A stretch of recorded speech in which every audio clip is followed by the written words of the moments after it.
साहब मैं आपका सामान उठा लूं क्या? साहिल अभी बस से उतरा ही था कि किसी की आवाज़ सुनकर चौंक गया। पीछे मुड़कर देखा तो एक उसकी ही उम्र का लड़का फटे पुराने कपड़े पहने उसके सामान की तरफ देख रहा था। साहिल ने उसे टालते हुए कहा, नहीं मैं सामान खुद उठा लूंगा। ये सुनकर वह लड़का थोड़ा सा निराश हो गया और बोला, साहब कुछ भी दे दीजिएगा, बहुत मजबूर हूं, कुछ खाने का इंतजाम हो जाएगा। साहिल झुंझलाकर उसकी ओर देख रहा था। उस लड़के की आंखों में उसे आंसू नजर आ रहे थे। फिर उसने गौर से उसे देखा तो समझ में आया ये तो उसके बचपन का दोस्त राहुल है। इस हाल में साहिल ने उससे कहा, पहले मेरे साथ चलो। वह उसे पास के एक ढाबे पर ले गया। क्या खाओगे? साहिल के पूछने पर लड़के ने कहा, नहीं साहब, अगर आप सामान उठवाओगे तो ही मैं कुछ लूंगा। साहिल हंसते हुए बोला, हाँ मैं जानता हूं तुम बहुत खुददार हो, किसी की मदद नहीं लोगे। सामान बाद में उठा लेना, पहले कुछ खा लो। बैठो मैं अभी आया। लड़का डरते डरते सामने पड़ी मेज कुर्सी पर बैठ गया। साहिल कुछ देर में आकर उसके सामने वाली कुर्सी पर बैठ जाता है। साहिल उससे पूछता है, तुम इस हाल में कैसे? मेरा मतलब है कुछ अपने बारे में बताओ।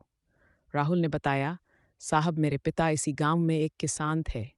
गांव के जमींदार से कर्ज लेकर उन्होंने फसल लगाई थी, लेकिन सारी फसल खराब हो गई। कर्ज का ब्याज बढ़ता गया। जमींदार ने खेतों पर, बैलों पर और घर पर कब्जा कर लिया। पिताजी ये सब बर्दाश्त ना कर सके और फांसी लगा ली। मैं तब छोटा था, कुछ दिन बाद माँ भी चल बसी। स्कूल जाना तो दूर, गांव में कोई काम न मिला, भूखे मरने लगा। तब से जो भी काम मिलता है वह कर लेता हूँ। दोपहर को बस के आने पर कोई कोई सवारी सामान उठवा लेती है तो खाने का जुगाड़ हो जाता है। तभी खाना आ गया।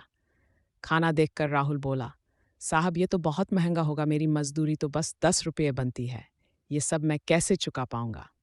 साहिल हंसते हुए बोला, अभी मैं आया हूं, वापस भी जाऊंगा, तब मेरी सामान उठा लेना।